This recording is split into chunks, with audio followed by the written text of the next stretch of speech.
All right, so we're joined all the way from across the Atlantic, from London, England, by Stephanie Itimi, founder of uh, of Seidea. Did I say it right? Of You Seidea actually did. soon to be cybersecurity PhD. Thank you so much for joining us. I've got a room full here with me at Velma Jackson High School, and we're recording this for all of our friends in Madison County schools, all of our computer science engineering students, including my good friend Angela Jordan over at Shirley Simmons Middle School, and of course Angela Reed over at Old Town Middle School, and our YouTube channel. So thank you for taking time for us today. No worries, and thank you so much for having me, Greg.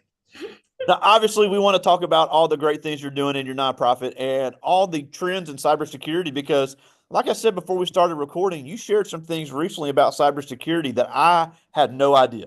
So I'm looking forward to hearing that. But give us a little background because you went to the University of Coventry and your degree was not in cybersecurity. Your degree was in economics. So tell us about your university experience and how you pivoted into tech. Honestly, that's a great question. So I always say that I fell into cybersecurity. It was not my first choice. My first choice was actually I wanted to work in the UN. But what happened was in my first year of uni, I had a internship with BBC Africa. And with that internship, it was more on, I think at that point, I was the youngest in the team. I felt like, oh my gosh, what value do I have to give to veterans in the game who have been journalists for 20 plus years in the field? And one thing I realized was that actually, as a young person, I'm really good at social media. And I always say this that young people, especially when we go into this working place, sometimes there's imposter syndrome as to what value I can add.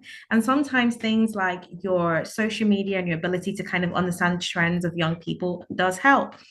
So, doing that, I was helping them with their social media.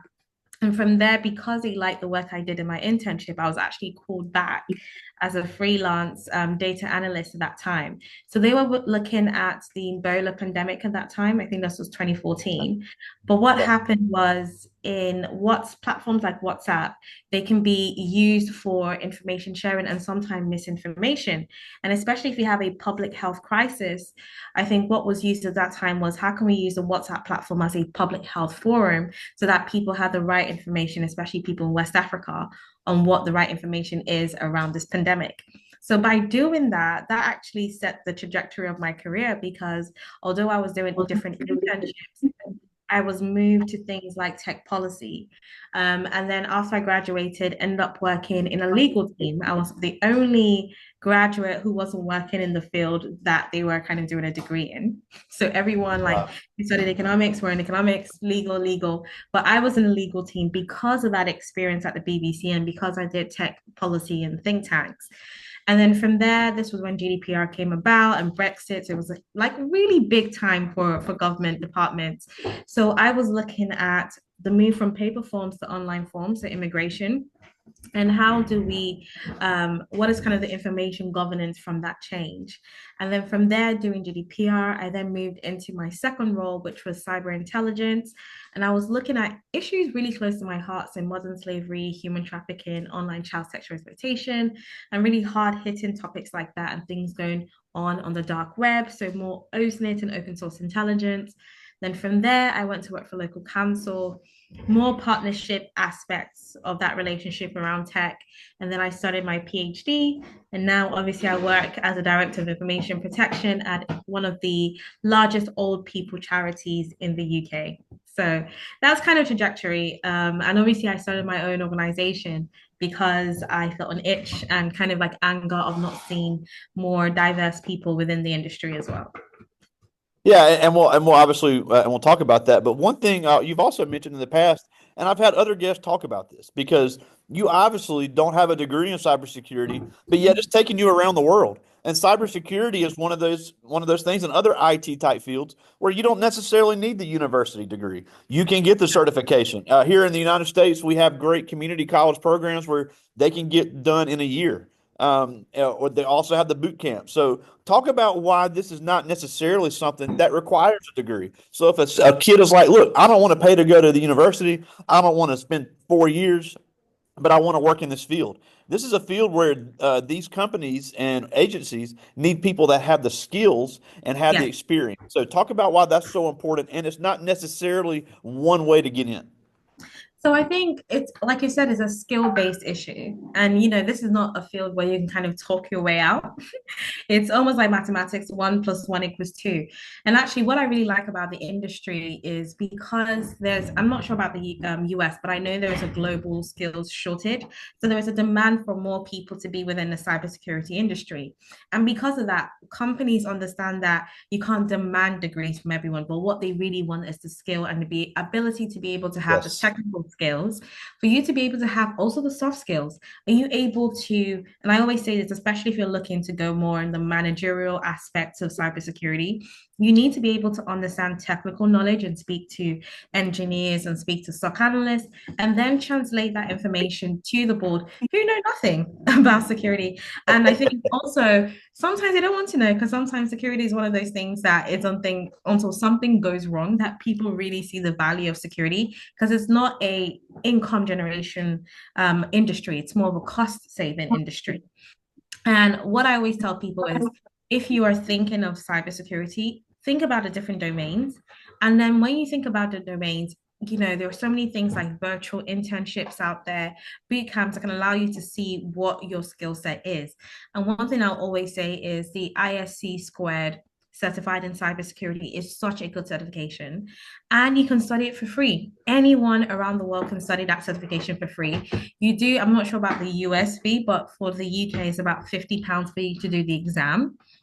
But the training itself, it's free. And it's a great way for you to understand which part of cybersecurity you like and which part of cybersecurity you don't like. So for me, I know for a fact I will never work in network security or anything that has to do with network, because that's just not me. I'm not, my skill set is more on that kind of awareness front, GRC aspects of cybersecurity, rather than like pen testing and more of like the hardcore technical aspects. So that's probably why I would say that there is much of a need for skill and experience. And I'll tell people one of the best advice I got, because I wasn't good with my A levels, which I think it's like high school for you guys. I Yeah. wasn't great. I got, I would say, average CCD. Like it wasn't the best scores. But going to university, and I didn't go to like Russell Group, which I think is your equivalent of Ivy League, but I was able to utilize experience and internship, and you have to put yourself out there. Like one thing that I did was I would send cold call cover letters to companies in my local area to say, hey, I would like to do any form of experience. And by doing that, actually that puts you forward to other people, because number one, you'd be able to create networks, which is really important. And I would say that cybersecurity is one of those industries of, you need to know people, because 65% of the jobs within cybersecurity are not available on the internet. It's kind of word to mouth and recommendation. So you have to have that skill of networking as well. Absolutely. And I know this is the case in the UK as well. And just rewinding a quick currency exchange lesson for everybody. You mentioned £50. That'd be around 80 American dollars. So it is very affordable. And I know that same certification is available in the United States. Now, I'm glad you mentioned networking, because another great way to get into cybersecurity, and I know this is the case in the UK as well, is join the military. You're going to be dealing with state of the art technology that other places don't have, and it doesn't cost you a dime. And a lot of Mhm. these companies are looking to hire people that have served in the military, not only because of the tax breaks for hiring a military person, but they know that that person has gotten the discipline and gotten the training that they desperately need. No, for sure. And there are even platforms that support vets around the world, like Immersive Labs, Try Hack Me. And also in the UK, I'm sure in the US, there are ways of, you getting these free certification training. I know for the UK, there's a drive, especially you can even get a free master's in the UK if you're a veteran as well. So there are definitely so many angles. I would say that's the easiest way to kind of get those free training. And people respect those skills, especially if you want to work in government, which I would always advocate is a great way to start your career, because you get to see things at a national level and kind of a big picture level. And then when you then go to work in a private sector, you're able to bring those skills to the private sector as well. Absolutely. Now, you were on our friend Jesse Augusti's show a couple years ago, and I got to listen to it, and you said something that I did not know, and I had never thought about, because obviously, when you say cybersecurity, we're thinking the James Bond movies where people are fighting off hackers and people are stealing millions of dollars, and you're just sitting there just typing away trying to keep people out. And yeah, that is a small part of it, but there is so much more to it. So talk about the other parts of cybersecurity that a lot of people don't know about, but still need so many great professionals in. No, for sure. It really depends. There is a privacy aspect of cybersecurity, which kind of deals with that data protection, privacy elements, information governance. And I think that goes more GRC. And I always say if you're interested in those sectors, you want to be looking at the IAPP certification, which is the Certified Information Privacy Professional. There's one for the US and there's one for UK and there's one for Canada. If you are interested, let's say you want to become a pen tester, which I think is the ethical hackers that people tend to see, which is, people see as the fun one. That one, I always recommend looking at the EC Council Certified Ethical Hacker certification because that allows you to have a breadth. And with that, you can do things like blue team, red team. So, blue team are defenders, where organizations try to think about the mind of a hacker. And as a defender, you're having someone on the red team who's actually doing the ethical hacking. And then you have the defenders who are actually protecting the organization. And it's a great exercise for you to be able to understand, okay, what ways are we not thinking of how we can protect our organization? So thinking creatively. Then you have aspects like cryptography. So if you're interested in encrypting and things like that, that's a whole different field. If you're interested in research, there's a lot of money in it in the research aspect. If you're thinking of PhD and stuff around the cryptography element.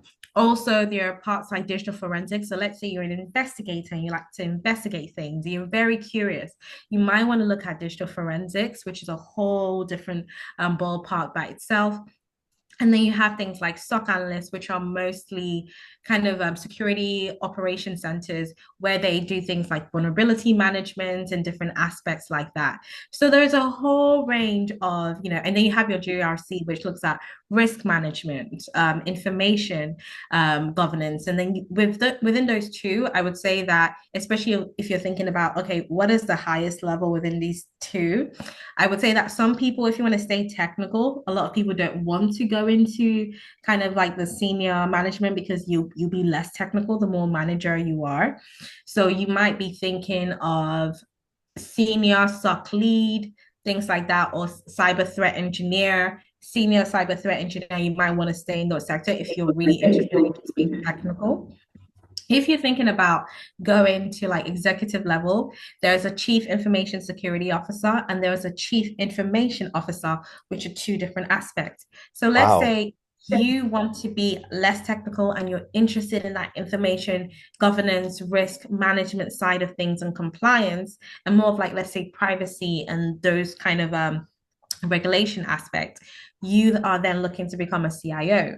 And then if you're looking at more of like the technical aspect, but you still want to have management experience, then you're looking at the CISO. So those are two different elements. And I always tell people like it's always great to know like where you're trying to reach to because it allows you to know what certifications you're going to get. Because one thing I will say is a lot of people who are interested in cybersecurity can get certification hungry. I want to get, all the certs because I don't want to miss out. And that's not the way to go about it. You want to be able to understand a domain. And ISC squared, they have, I think, about 8 domain, and ISACA is another body that has about 8 to 10 domains. And you want to be able to look at those domains and see what aspect, because there's also physical security, which is a whole ball of park as well. So you want to be able to think about which part of these domains are more applicable to me, and which is why I recommend that certified in cybersecurity because you learn everything and you're able to think, okay, this part is really interesting to me. This part, I don't really like it that much. And that can actually guide you when you get a free certification to a certain degree, a free training, and then a low cost certification. And then it allows you to govern because when you are going for interviews or you're trying to get internship or experience, you can say, actually, I've done the certified in cybersecurity certification. I know where my strengths are, and you can use that to advocate for yourself and for your Absolutely. skill. And this is an industry that some employers are willing to train people, but some employers love to see the passion. Every startup and entrepreneur who I've spoken to within this space has said that they want someone who is passionate and who they can train because that passion is going to push you through. Because this is not and I don't want to, this is not a fun subject. It's about protecting. And if you are a curious person, you would love this industry because it requires you to know what are the new trends. How can I think in the mind of the hacker? How can I not think like a criminal, but in the same way, think about those who have malicious of intent to the company that you're working at. And those are the type of skills that you need. But that's kind of like a great way to start, especially for those who are interested, because you might do the free training and realize actually this isn't for me. And that's okay too. Yeah, and something else because you talk about the always the need for new programs. If kids are interested in coding, I know coding is a big deal in our area now. They need people to write cybersecurity programs. Everybody thinks of coding as just games and websites, and you can make money on that. But if you can create an app that does cybersecurity, if you can create an entire software program that does cybersecurity through your coding skills, you can make 10 times the amount of money you would make in building a website. So that is a skill that I think these kids can look into when it comes to the coding side as well. No, for sure. And there's even an aspect of security software architecture, where they're looking for those who understands the security of a software, how to make it secure through coding. But also there's a security architecture when you're thinking about the surface level. You're looking at the cloud system, the different servers that are there, and you have to think about, okay, what does and especially for those who might be interested in kind of like building blocks and understanding how things work, it's a great way to kind of look at what is the IT ecosystem and then think about how you can protect it from all sides, whether it's like where the systems are from the physical building to how the different clouds and infrastructures work and how can you secure it. So if you are interested in coding, there is definitely a software route, and ISC Squared also has a software route actually. I think it's called Secure Software Development, which is a great certification to have. Or you can do a cloud security as well, which is another great certification to have if you're interested in the coding element. Awesome. Now, obviously, and I did say your organization correct, right? Yes, you did. A lot of people don't know how to pronounce it, but yes, it's Seidea. So, Sadia, we obviously got to talk about that because we'd be remiss because I think a lot of people don't realize that Black History Month is not just celebrated in the United States, it's also celebrated in the United Kingdom. And one thing that you have done is you've really pushed for not only recognition, but for putting more women of minority backgrounds into cybersecurity. Because just like every other field, it's needed. And a Yes. perfect example of why is we had a guest in the fall here that talked about when programs are written only by one type of person, Mhm. unintentional biases are going to put in there. That doesn't mean these people are evil. It doesn't mean that they're racist, but they don't have the same experiences. So we need more. We need more women. We need more Asians. We need more African Americans, or in your case, African Brits, to get into this field. So talk about the mission of. I'm trying to say it right. Sadia Of and Seidea. uh, No, that I know I get what you mean. That's completely fine. I think so. Seidea is a social enterprise. So our main mission is we're trying to get more Black, Asian, and minority ethnic women into cybersecurity. And the reason why I wanted to do this was because when I worked within Border Force and I was working in cyber threat intelligence, there was lots of conversations around different ethnicities. And I felt like I was the only woman in the table, and I couldn't speak from the experience of, let's say, an Asian woman or a Middle Eastern woman. So the idea is to try and remove the barriers that women face, whether it's through, going into central London, for example, which is where all the events were, kind of bringing it virtual so you can study anywhere in the UK. The second element is trying to make it as low cost as possible through our boot camps on that training element. And we focus on the CompTIA Security Plus, which is one of the most in-demand entry certification. Or we do cloud essentials for women, let's say they're already in tech or want to move into cloud security or they want to move into security architecture. And really, it started from my local library and a bit of an anger because when I was in church, I found that actually a lot of women from African backgrounds weren't getting management positions because a lot of African women in the UK do work in health and social care. So I was like, oh, what is the barrier? And I found out it was actually Microsoft Excel. So I started doing free Microsoft Excel classes in my local library with my church and anyone around the area.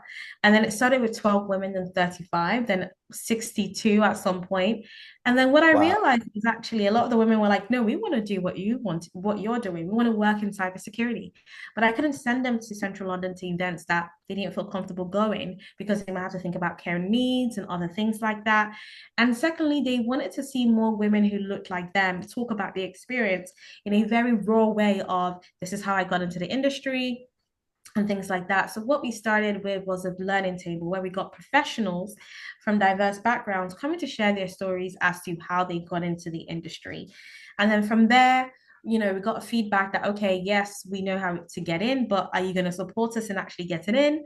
And then we moved on to doing things like our book. Well, we had a virtual internship first, which was great, but it wasn't necessarily a high in demand certification, which is why we then moved into CompTIA Security Plus. And then, now we have our partnership with CompTIA. So we're accredited Wow, academy with them. So it means that we have the resources to train them man. and to provide vouchers as well. So just by doing that, with having 12 women in our first kind of cohort, we now have over 8,000 women around the world. And we Wow. have trained more than 300 women since we've started. So it's kind of like a mission to just make the industry more equitable. And what we try to do is we try to take advantage of 2 months, March for International Women's Day, and October, which is our Black History Month in the UK, where we actually try to celebrate Black excellence, but also what we try to do is we utilize leaders, so people who are CISOs, CIOs who haven't reached the pinnacle and board level of cybersecurity to kind of share their career journey, because we know a lot of our women are aspiring to break those glass ceilings and to get into those executive positions as well. Yeah, and they can get more information on Seidea.org, Seidea .org, where you have all the information on there, and you have the boot camps that you offer that they can, I saw where you could sign up for them and be a part of it. So it's really cool what you guys are doing, and it's cool that cybersecurity is literally taking you around the world. You've been to Morocco, you've been to Slovakia, you've been all over Africa. So really, really interesting. I do have some questions from the students. I'll get to as many of these as I can. I like this one. This is Bryson Stevens. He's one of our ninth graders. And he Mhm. asked, what is the hardest part about learning cybersecurity? Oh, I would say the hardest part is just acronyms. There's so many acronyms in cybersecurity that can, if you're not an acronym person, I think you have to learn the acronyms. But also, I think the second aspect is having that push to go ahead. I feel like similar to those who are learning coding, it's one of those things, either you get it or you don't. And sometimes when you don't, that can be demoralizing. So it's being able to push yourselves. And I think that what I love about this industry is the power of communities. And I always tell people you need to join a community. For women, I know that in the US, there is Women in Cybersecurity YSIS that you can join. There's also SANS group that you can join as well. And the reason why I say community is that sometimes you might need to speak to someone else in the industry to say, what do you think about this perspective on this? And they can give you an element, because I would say that cybersecurity, as well as it being technical, has a lot to do with psychology. It's one of those industry where you have to think about, how do people think? How is an attacker going to think? Like, how are employees going to perceive certain attacks? Will they be able to handle it? Do they know if it's right or not? It's really about human behavior. So community work allows you to sometimes not share intellectual properties or share, things that are sensitive to your organization, but being able to kind of get that second handle or second perspective. Another aspect I'll say that the hardest part about learning cybersecurity is, by learning with other people, allows you to keep going and kind of see like where people are struggling and where somebody can help you in those elements. But also, I would say that this field, because it has to do with protecting people, it can make you anxious sometimes. There are some different elements where you are worried about, oh, what if I do something wrong and I ruin the whole system? And that's not the case. You won't ruin the system. And I think that element of actually having supporters and people who, peers, and that kind of peer-to-peer learning is so important. So I'll say that this is an industry where you can't learn alone. I would always advocate. I mean, you can to some degree, but it's always good to learn other people's perspective. And why this is important about diversity in this area is because you're dealing with attackers from all over the world that you don't know where they're coming from, right? It's a global minefield. So you have to have a global mindset, which is why you need to speak to different people and have that community to be able to counteract it in a way that is good. So I would say that that's one of the hardest part is ensuring your mind is right and you have a good community, but also keeping that momentum going by having that willpower. And there's so many things, like, let's say it's hard for you to find a local community. There are so many podcasts out there So many that you can kind of listen to hear, okay, what are the trending news, get that commercial awareness that can also help you in interviews, but also help you in the field to know, okay, I see that an attack happened in this particular place. This is what happened. I'm going to like mention it in my organization that we need to start thinking about this differently because, again, that strategic mindset and that human behavior element is so important. Awesome. Well, I have time for one more. This is Zarius Cooper. He's in 12th grade, and I love this question because I don't think people realize this. He said, "What are some areas that cybersecurity hasn't it plays in our lives that we do not realize it is there?" Oh, everything. I would say from kind of like if you're using a laptop, there are so many aspects to that laptop to make sure it's privacy by design. If you have an Apple phone and sometimes you get a this like your password has been leaked or something, that's security element. Security is a bedrock because that's how data is being protected. If you're interacting with any technology, wherever you have your email address and your password, there is security there. When you're going to a shop, for example, let's say you're working, you have to have a staff pass with an encryption code. That is security. That is physical security. When you're seeing a security guard within a retail shop, that's security. If you're seeing CCTV cameras, that's security. So security is everywhere around us. And one thing I always say is two websites to know how vulnerable you are is there's a website called Have I Been Pawned, which lets you know whether your email address is safe or has it been leaked anywhere. And then the second part is I always do a Google My Activity thing with students or people where I say, go to Google My Activity and actually see how much data does Google collect on you on a daily basis. And that allows you to understand, okay, how much data you have out there and the work being done to protect that data as well. Awesome. Well, we're almost out of time, and we thank you so much for joining us because it's so cool. The sun's about to go down there, and y'all are about to eat dinner. So, again, we thank you so much for joining us. But real quick before we go, tell us again where to find your website, seidea.org. Yes, so Seidea, seidea.org. And we are also on LinkedIn as well, SEIDEA. We have a newsletter where we kind of share tips on how to get into cybersecurity. So feel free to kind of see past editions or connect with it as well. Although our courses are over 18, we are doing a Google session later on this year for those who are aged, I believe, 9 to 13. It might be lower Wow. for you guys or higher, but we've done it in the past where we were able to train 113 young girls. But this time we're opening it to kids, regardless of girls and boys, whatever. So if you're interested in that, please also keep your eyes peeled on our website as well. Awesome. Now, the last thing before we go is obviously you talked about all the areas of cybersecurity that touches our lives and all the different areas that kids can get into. So, as these kids get ready to move through secondary school and into possibly university or wherever, why should they really consider a career in cybersecurity? Because there will always be a need for cybersecurity. And I think it's about to get more exciting when we think about AI, right? AI is this massive new concept, and we need to think about how we're going to protect AI. So it's an industry where there will always be jobs because we always have to think about security when we're thinking about innovation. Second part is that there's the demand. I think in the UK, at some point, there was over 600,000 jobs unfilled, and that's how massive the demand was, which is why the Wow. government had to, invest a lot in cybersecurity, cyber first with the girls program and other things. So this is an industry where you are needed. There is a huge demand in that.